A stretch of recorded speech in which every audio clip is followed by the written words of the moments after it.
اور کیا ہے والقانتین فرما بردار ہے، فرما بردار اللہ اور اس کے رسول کی باتوں کو مانتا ہے، اور والمنفقین اور وہ اللہ کے راستے میں خرچہ کر رہا ہے، والمستغفرین بالاسحار سحر کے وقت، جس وقت سحری کھاتے ہیں نا ہم لوگ، سحر کے وقت وہ اللہ تعالیٰ سے استغفار کرتا ہے، سحر کے وقت اللہ تعالیٰ سے استغفار کرتا ہے۔ یہ کوالٹی والے لوگوں کے لیے اللہ تعالیٰ نے جنت کو اپنے پاس رکھا ہے۔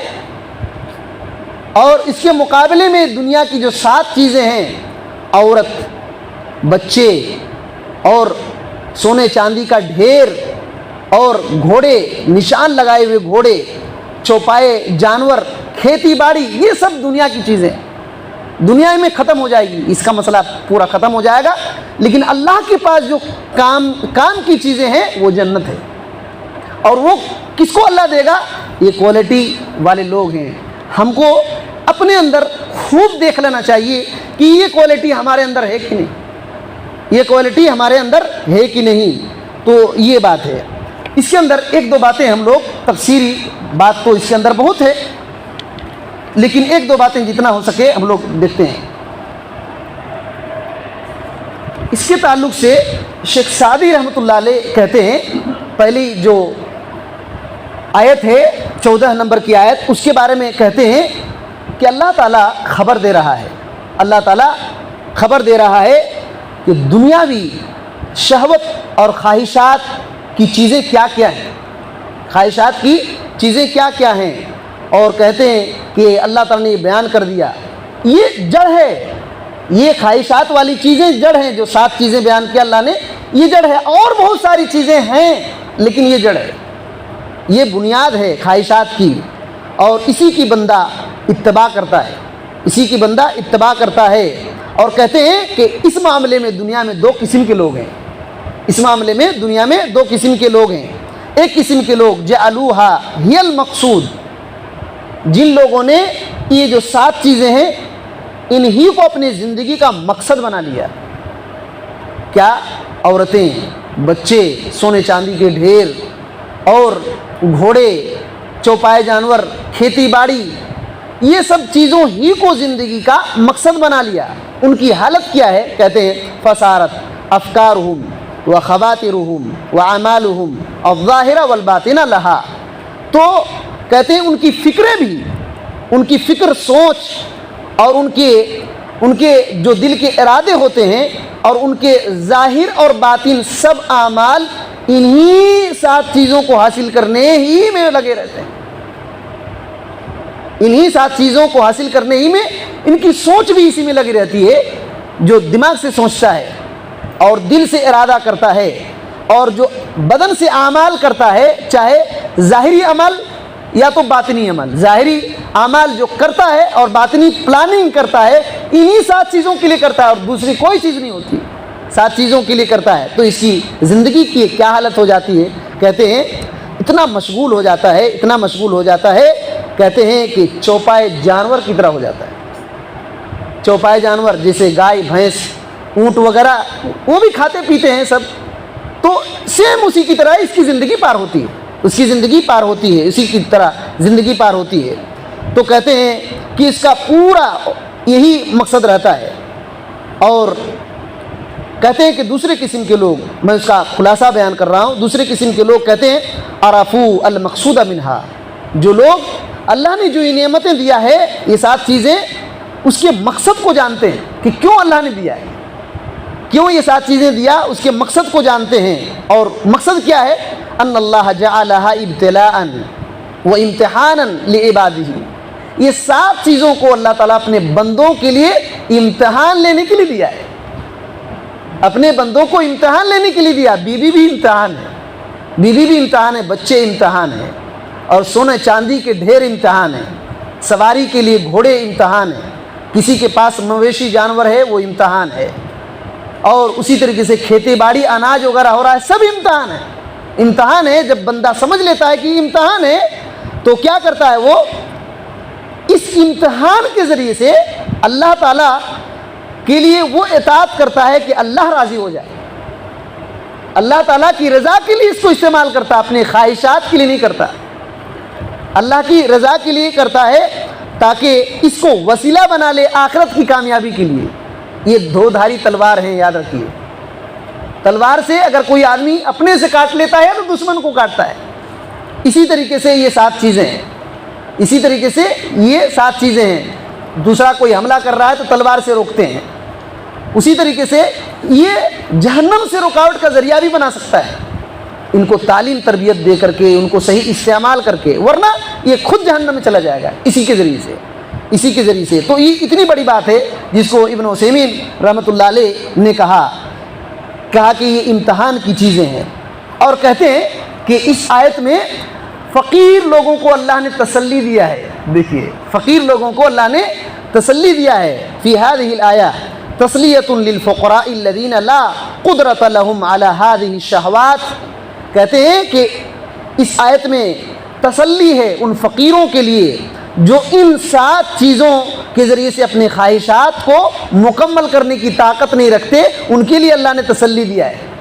ان کے لیے کیا تسلی دیا کہ مالدار لوگ جو ان چیزوں کے ذریعے سے اپنے خواہشات کو مکمل کرتے ہیں، تمہارے پاس یہ نہیں ہے تو گھبراؤ نہیں، تمہارے رب کے پاس اس سے بھی بہتر چیز ہے، تمہارے رب کے پاس اس سے بھی بہتر چیز ہے۔ اور اس کی تفسیری باتوں میں ایک بہت اہم نقطہ، ایسے تو بہت ساری باتیں ہیں، ایک اور اہم بات دیکھیے، ابن قیم رحمۃ اللہ علیہ کہتے ہیں، دیکھیے اس آیت میں آپ غور کر لیجئے، پہلے عورت کا ذکر ہوا، اس کے بعد بچے کا ذکر ہوا، اس کے بعد سونے چاندی مال دولت کا ذکر ہوا، اس کے بعد گھوڑے کا ذکر ہوا، اس کے بعد مویشی جانور اونٹ وغیرہ کا ذکر ہوا، اس کے بعد کھیتی باڑی کا ذکر ہوا، ٹھیک ہے۔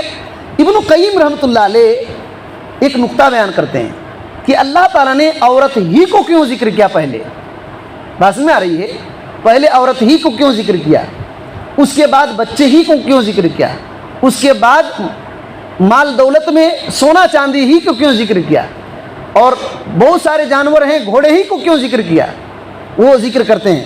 تو یہ بہت اہم نقطہ ہے۔ کہتے ہیں کہ دیکھیے قرآن مجید میں بہت ساری جگہ ایسی آیت ہیں کہ مال کو اولاد سے پہلے بیان کیا، لیکن اس آیت میں الٹا ہے۔ بات میں آ رہی ہے، قرآن مجید میں بہت جگہ پر مال کو بچوں سے پہلے ذکر کیا، انما اموالکم و اولادکم فتنہ، قرآن مجید میں ہے، تمہارے مال اور اولاد فتنہ ہے، تو پہلے مال کا ذکر کیا۔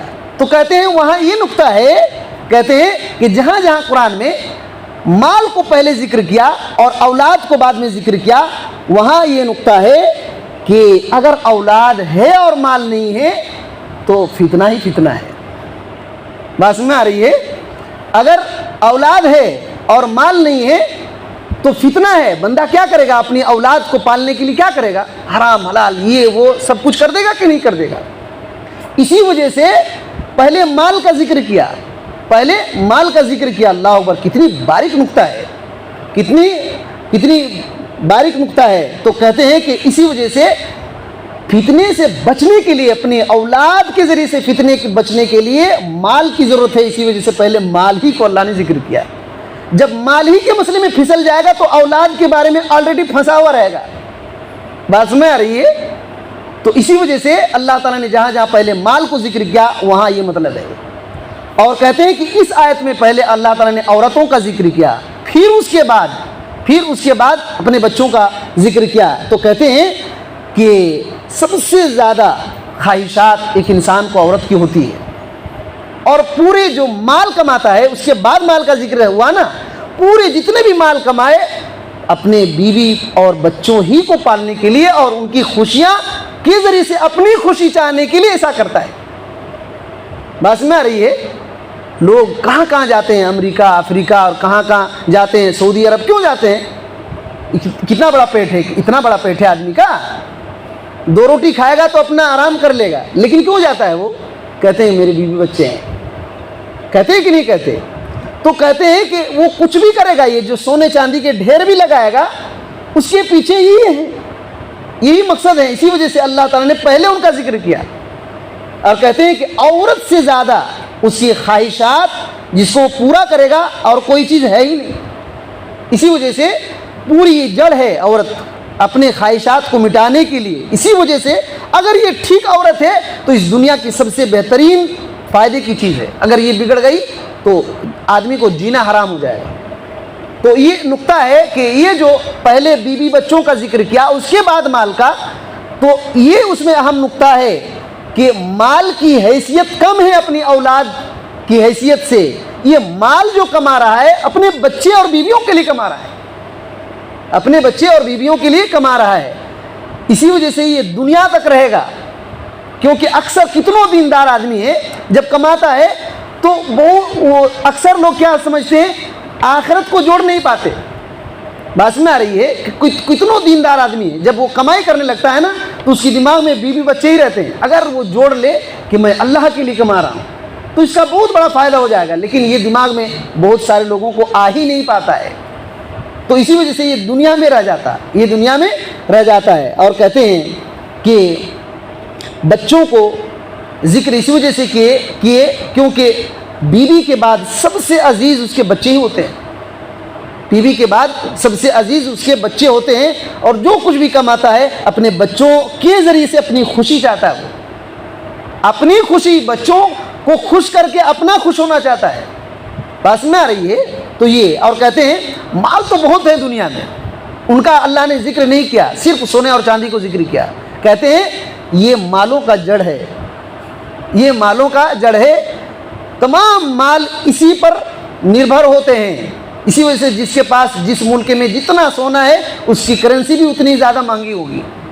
تو اللہ تعالیٰ نے مالوں کا جو جڑ ہے ان دونوں چیز کو, سونا اور چاندی کا ذکر کیا. اور بہت سارے مال ہیں لیکن ان تمام مال اسی سونے چاندی کے تابع ہیں, اسی سونے چاندی کے تابع ہیں. اور گھوڑے کا ذکر کیا کیونکہ گھوڑا طاقتور ہوتا ہے اور خاندان اور ملک اور گاؤں کے لیے ایک شان ہوا کرتا ہے.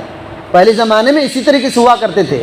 تو اسی وجہ سے جانور تو بہت ہیں لیکن گھوڑے کا ذکر کیا, اس سے بہت سارے فوائد اٹھاتے ہیں, سواری وغیرہ, جنگوں میں جانا, یہ سب کرتے ہیں. اسی وجہ سے یہ بنیاد جو جانور میں بنیاد ہے اس کو ذکر کیا.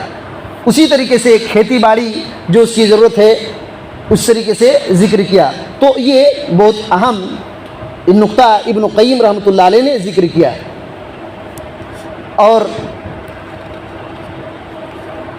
ابن عثیمین رحمۃ اللہ علیہ نے ایک بات ذکر کیا ہے اپنی تفسیر کے اندر, زین للناس, جو لوگوں کے لیے اس کی لذت کی چیزیں, 7 چیزیں جو بیان کر دیا اللہ تعالیٰ نے, اس کے بارے میں ابن عثیمین رحمۃ اللہ علیہ نے کئی ذکر کیا.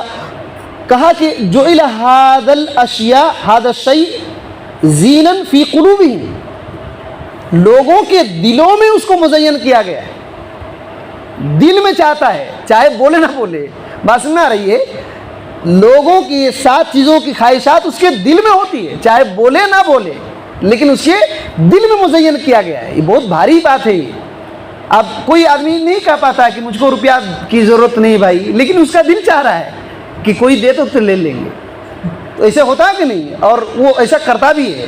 اسی وجہ سے آپ سوچئے کہ جب کوئی بلاسٹ کر دیتا ہے اور کوئی کسی کا مال ہڑپ لیتا ہے تب کیا سوچتے ہیں, ایسا تو آدمی نہیں تھا, کیسے کر دیا.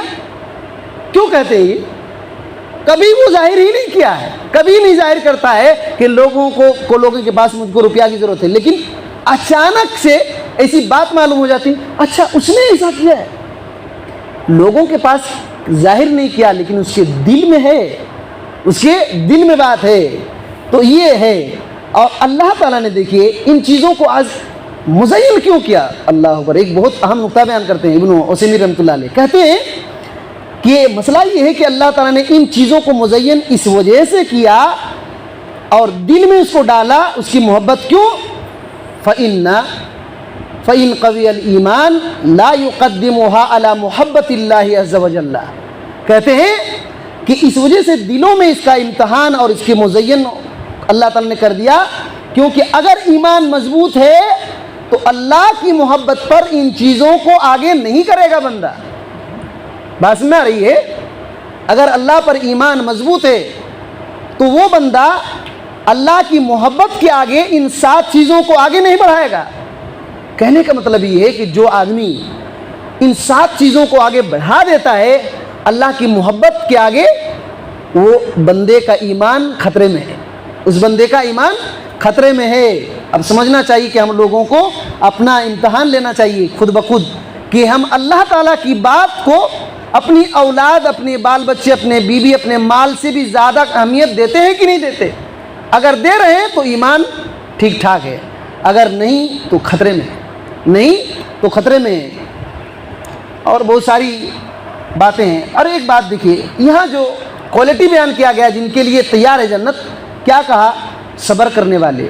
کس چیز کے صبر؟ صبر تین طرح کے ہوتے ہیں، تین طرح سے صبر ہوتے ہیں۔ ایک تو یہ ہے صبر میں کہ اللہ رب العالمین کی معصیت پر صبر کرنا، یعنی اللہ نے روکا ہے رک جانا، یہ بھی صبر ہے۔ اور دوسرا ہے کہ اللہ تعالیٰ کی اطاعت میں صبر کرنا، اللہ تعالیٰ نے کہا ہے کرنے کے لیے، چاہے ہم کو تکلیف ہو کیا بھی ہو، کرتے ہوئے گزر جانا۔ اور دوسری اللہ کی تقدیر پر صبر کرنا، ہماری تقدیر میں اگر دکھ، مصیبت، پریشانی، امتحان لکھا ہوا ہے اس پر بھی صبر کرنا، شکوہ شکایت نہیں کرنا۔ یہ تین طرح سے صبر ہوتے ہیں، تین طرح سے صبر ہوتے ہیں۔ اور کہا سچے لوگ کے لیے، کون سچے، کیسے سچے؟ کہتے ہیں اس کے بارے میں سچے کون لوگ، شیخ سعدی رحمۃ اللہ علیہ تفسیر کرتے ہیں فی ایمانہم و اقوالہم و احوالہم، جو اپنے ایمان میں سچے ہیں اور اپنی باتوں میں سچے ہیں اور اپنی حالات میں سچے ہیں۔ دیکھیے اپنے ایمان میں بھی سچے اور اپنے باتوں میں بھی سچے، اپنی حالتوں میں بھی سچے۔ اگر دیکھیے بہت اچھا حالت ہے، اچھی حالت ہے، لیکن ایمان میں سچا نہیں ہے، کھوٹ ہے، شرک ہے، بدعت ہے، کوئی کام کا نہیں، حالت خوب اچھی ہے لیکن ٹھیک نہیں ہے، ایمان بھی ہے اور بات سچی نہیں کر رہا ہے، تو کیا فائدہ؟ بات بھی ٹھیک ٹھاک ہے لیکن حالت سچ نہیں ہے، دھوکے میں پڑا ہوا ہے، دوسرے کو دھوکا دے رہا ہے، تو اس میں نقصان میں ہے۔ اور اسی طریقے سے المنفقین، جو اللہ کے راستے میں خرچہ کرتے ہیں، جو کچھ بھی اللہ تعالیٰ نے اس کو دیا ہے اللہ تعالیٰ سے قریب ہونے کے لیے خرچہ کرتے ہیں، دوسرے کو دکھانے کے لیے نہیں۔ اور تیسری جو سحر کے وقت استغفار کرتے ہیں، شیخ سعدی رحمۃ اللہ علیہ کہتے ہیں کہ اللہ تعالیٰ نے ان کی اچھی اچھی چیزوں کو بیان کیا۔ دیکھیے صبر کرنے والے، صبر اچھی چیز ہے کہ نہیں؟ صبر اچھی چیز ہے کہ نہیں؟ اسی طریقے سے سچائی اچھی چیز ہے کہ نہیں؟ اسی طریقے سے راستے میں، اللہ کے راستے میں خرچہ کرنا اچھی چیز ہے۔ اللہ تعالیٰ نے اس کی تعریف والی چیزوں کو بیان کیا، اس کے بعد استغفار کا ذکر کیا۔ استغفار کیوں ہوتا ہے؟ استغفار کیوں ہوتا ہے؟ غلطی سے استغفار ہوتا ہے نا، تو کہتے ہیں کہ اللہ تعالیٰ نے ان کی خوبیوں کو پہلے بیان کیا، اس کے بعد یہ لوگوں کی استغفار کا ذکر کیا۔ اتنی خوبی رہنے کے باوجود بھی یہ لوگ اپنے آپ کو کمی ہی محسوس کرتے ہیں، ان کو تکبر اور غرور اور گھمنڈ نہیں ہوتا ہے، اتنی خوبیاں ہیں جس کو اللہ بیان کرتا ہے، لیکن پھر بھی اتنا خشوع خضوع اور اپنے آپ کو کمی محسوس کرتے ہیں کہ صبح کے وقت اٹھ کر کے دعا کرتے ہیں، صبح کے وقت اٹھ کر کے دعا کرتے ہیں۔ تکبر نہیں ہے ان کو، اپنے اچھائیوں پر تکبر نہیں کرتے، یہ اس کا مطلب ہے، یہ اس کا مطلب ہے۔ اور بہت ساری باتیں ہیں تفسیری، اس آیت کریمہ کی تفسیری آیتیں بھی بہت ساری ہیں، وقت کافی ہو گیا۔ اللہ تعالیٰ سے دعا کرتے ہیں کہ اللہ تعالیٰ ہمیں ان باتوں کو صحیح صحیح سمجھنے کی توفیق دے۔ اللہ تعالیٰ ہم کو صحابہ کرام رضوان اللہ علیہم اجمعین کے طریقے کو سمجھنے کی توفیق دے، اسی راستے پر چلنے کی توفیق دے۔ ہر قسم کی بدعات، خرافات، شرک اور رسم و رواج سے اللہ بچائے، نئے نئے فتنوں سے اللہ تعالیٰ ہم کو بچا لے، اور صراط مستقیم کو پہچاننے، قبول کرنے، اس پر چلنے، اسی پر جینے مرنے کی توفیق دے۔ ہماری غلطیوں کو اللہ تعالیٰ معاف فرمائے، آمین۔ السلام علیکم ورحمۃ اللہ وبرکاتہ۔